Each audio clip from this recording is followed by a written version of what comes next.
जय हिंद समाजवादी साथियों, 7वें चरण में पूर्वांचल की इन 4 सीटों पर समाजवादी पार्टी की होगी रिकॉर्ड जीत। जी हाँ, आज हम बात करेंगे पूर्वांचल में, जहाँ पर अब जो चुनाव है वो अंतिम चरण में पहुंच चुका है। पूर्वांचल में जहाँ पर आप लोगों को पता है 7वें चरण में 13 लोकसभा सीटों पर मतदान होने जा रहा है। उन 13 लोकसभा सीटों में से आज हम ऐसी ही 4 लोकसभा सीटों के बारे में बात करेंगे जहाँ पर समाजवादी पार्टी बहुत ही मजबूत स्थिति में है। मजबूत स्थिति में होने के साथ ही साथ रिकॉर्ड मतों से जीतने भी जा रही है। तो एक एक करके हम उन 4 लोकसभा सीटों के बारे में बात करेंगे। वहाँ का जो जाति समीकरण है उसको लेकर भी बात करेंगे और क्या माहौल है, किस तरह के मुद्दे हैं, उसको लेकर भी हम आज अपनी इस वीडियो में बात करेंगे। 7वें चरण में जहाँ पर 13 लोकसभा सीटों पर मतदान होना है पूर्वांचल की, उनमें से हम बात करेंगे आज जो 4 लोकसभा सीटों पर। तो 4 लोकसभा सीटों में सबसे पहले हम बात करेंगे घोसी लोकसभा सीट, जहाँ से आप लोगों को पता है ओम प्रकाश राजभर जी के जो पुत्र हैं अरविंद राजभर, वो चुनावी मैदान में उतरे हुए हैं एनडीए गठबंधन की तरफ से। वहीं पर इंडिया अलायंस की तरफ से यहाँ से राजीव राय चुनावी मैदान में उतरे हुए हैं। राजीव राय दिग्गज नेता हैं, जमीनी नेता हैं, लगातार जनसंपर्क भी कर रहे हैं, लोगों के बीच में पहुँच भी रहे हैं। अब हम बात करेंगे यहाँ का जो बात करें यहाँ पर जो 2019 के चुनाव में सपा बसपा की गठबंधन से यहाँ पर अतुल राय चुनावी मैदान में उतरे थे। 5,73,829 वोट मिले थे। और बीजेपी की तरफ से हरिनारायण चुनावी मैदान में उतरे थे। 4,51,261 वोट मिले थे। अतुल राय ने बीजेपी के प्रत्याशी को 1,22,000 वोटों से हरा दिया था। वहीं पर बात करें यहाँ पर जो 2022 का जो चुनाव हुआ था, उस चुनाव में यहाँ पर 5 विधानसभा सीटें थी। इसमें से 2 पर समाजवादी पार्टी का कब्जा है, एक बीजेपी के खाते में है, एक बीएसपी के खाते में, और एक राजभर की जो पार्टी सुहेलदेव समाज पार्टी उसके खाते में है। वहीं पर बात करेंगे यहाँ पर जो राय समाज है, राय समाज कि यहाँ पर 14 बार जो प्रत्याशी रहे सांसद बने हैं 17 बार में से। तो यहाँ का जो जाति समीकरण वो कहीं ना कहीं जो समाजवादी पार्टी के पक्ष में जाता हुआ नजर आ रहा है। जाति समीकरण की बात करें तो अनुसूचित जाति यहाँ पे लगभग 5 लाख मतदाता अनुसूचित जाति के हैं। उसी के साथ ही साथ मुस्लिम समाज के 3,50,000 वोटर्स हैं, यादव समाज के 2.5 लाख वोटर्स हैं, चौहान समाज के 2,30,000 वोटर हैं। और उसके साथ ही साथ यहाँ पर राजभर जो समाज उसके वोटरों की बात करें तो 2 लाख के आसपास उनके वोट बैंक भी है।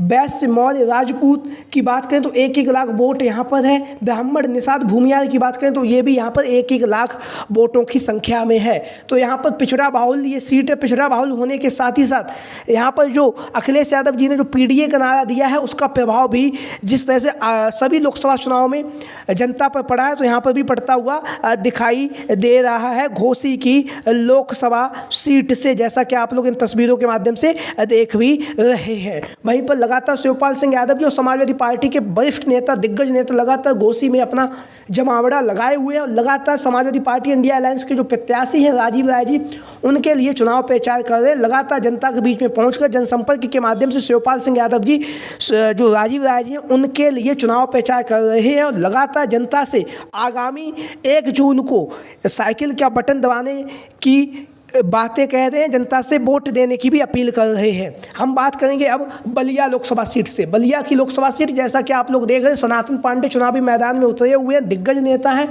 और पूर्व में ये चुनावी मैदान में उतर भी चुके हैं 2019 के चुनाव में। तो पहले हम जान लेते 2019 के चुनाव में बीजेपी की तरफ से वर्तमान समय में जो सांसद है वीरेंद्र सिंह जी, वो चुनावी मैदान में उतरे। तो वहीं समाजवादी पार्टी की तरफ से यहाँ से सनातन पांडे चुनावी मैदान में उतरे हुए थे।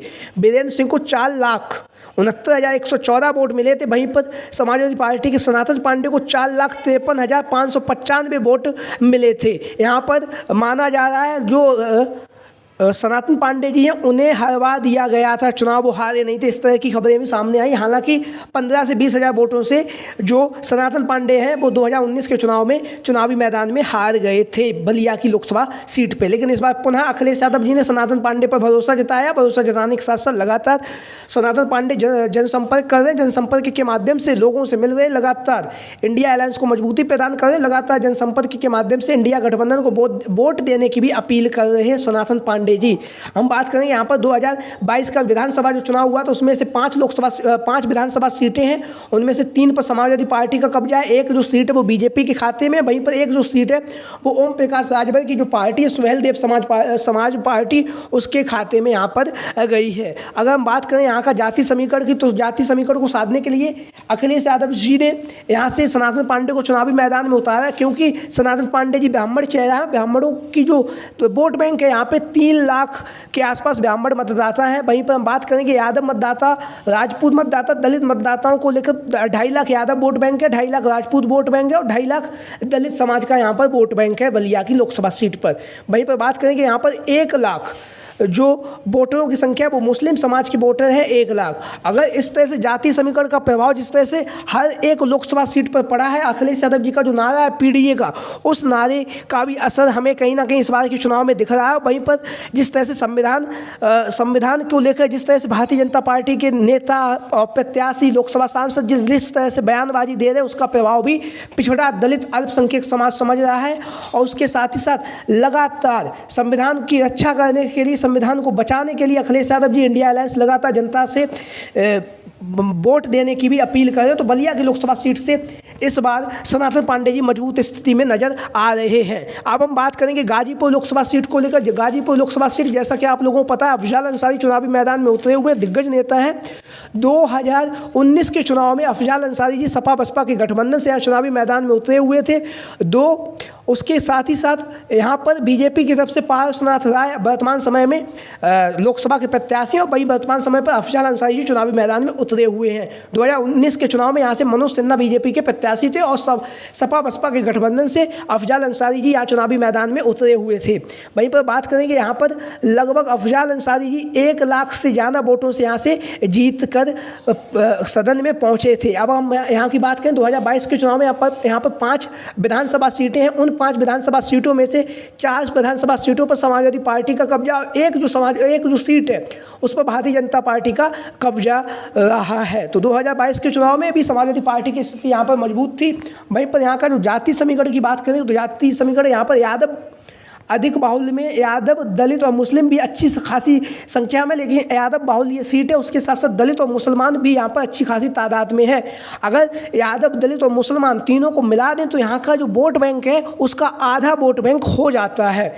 वहीं पर बात करेंगे अन्य जो समाज है, कुशवा समाज के 2.5 लाख वोट हैं, बिंद समाज के 1.5 लाख वोट बैंक है, वैश्य समाज का 1 लाख वोट है, राजपूत समाज का 1,75,000 वोट है और सवर्ण समाज का भी यहाँ पर वोट बैंक है। वहीं पर बात करें भारतीय जनता पार्टी जिस तरह से सवर्ण और ओबीसी को लेकर साथ रही थी, लेकिन इस बार का जो चुनाव है कहीं ना कहीं ओबीसी मतदाता, दलित मतदाता समाजवादी पार्टी इंडिया गठबंधन के पक्ष में जाता हुआ नजर आ रहा है। तो गाजीपुर की लोकसभा सीट से अफजल अंसारी जी चुनावी मैदान में उतरे हुए मजबूती के साथ चुनाव प्रचार भी कर रहे हो, लगातार जनसंपर्क के माध्यम से जनता से रूबरू भी हो रहे हो। लगातार उनके जो भी परिवार के सदस्य हैं, चाहे नुसरत अंसारी जी हों, चाहे उनके जो भतीजे हैं वो हों, सभी लोग लगातार जनसंपर्क के माध्यम से, उमर अंसारी जी भी लगातार अफजल अंसारी जी के लिए गाजीपुर की लोकसभा सीट पर लगातार चुनाव प्रचार कर रहे हैं, लगातार इंडिया गठबंधन के लिए वोट मांग रहे हैं, लगातार मजबूती के साथ इंडिया अलायंस को मजबूती प्रदान कर रहे हैं। और कहीं ना कहीं अगर बात करें गाजीपुर की लोकसभा सीट की तो यहाँ का जो यादव, मुस्लिम और दलित मतदाता वो कहीं ना कहीं यहाँ पर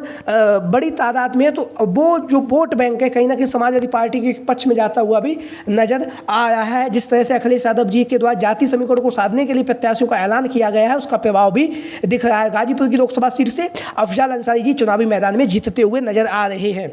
हम बात करेंगे गोरखपुर लोकसभा सीट से। गोरखपुर की लोकसभा सीट से जहाँ से वर्तमान समय में समाजवादी पार्टी की तरफ से काजल निषाद चुनावी मैदान में उतरी हुई हैं। वहीं पर बात करेंगे भारतीय जनता पार्टी की तरफ से रवि किशन चुनावी मैदान में उतरे हुए वर्तमान समय में सांसद भी हैं। अगर हम बात करें गोरखपुर की जो 2022 में जो चुनाव हुआ तो उसको लेकर बात करें, यहाँ पर 9 विधानसभा सीटें हैं, जिनमें से जो समाजवादी पार्टी है यहाँ पर उतनी अच्छी तादाद में उतनी अच्छी स्थिति नहीं रही है। यहाँ से जहाँ पर भारतीय जनता पार्टी की स्थिति मजबूत मानी जा रही है, लेकिन यहाँ का जो जाति समीकरण है उसको लेकर बात करें तो यहाँ पर निषाद सबसे अधिक है। पिछड़ी जातियों में सबसे ज़्यादा निषाद वोट बैंक है। उसके साथ ही साथ यहाँ पर 4 लाख निषाद है, यादव व दलित 2-2 लाख है, मुस्लिम 1,50,000 है।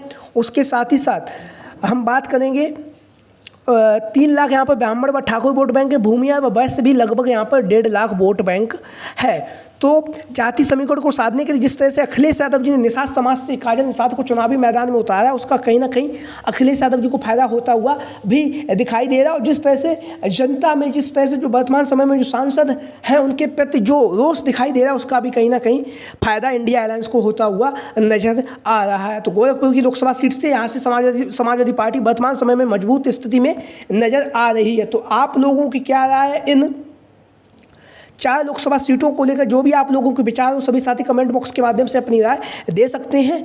आपको क्या लगता है कि जो 7वें चरण में जहाँ पर 13 लोकसभा सीटों पर मतदान होने जा रहा है उनमें से कितनी सीटें इंडिया अलायंस जीतने जा रहा है, उसको लेकर आप लोगों की जो भी राय हो सभी साथी कमेंट बॉक्स के माध्यम से अपनी राय जरूर दें। और जो भी साथी हमारे इस चैनल पर आज पहली बार आए हैं वो चैनल को सब्सक्राइब करें, वीडियो को लाइक करें। वीडियो को अंत तक देखने के लिए आप सभी का बहुत बहुत धन्यवाद एवं आभार। जय हिंद, जय भारत, जय समाजवाद, जय अखिलेश मिशन 2024।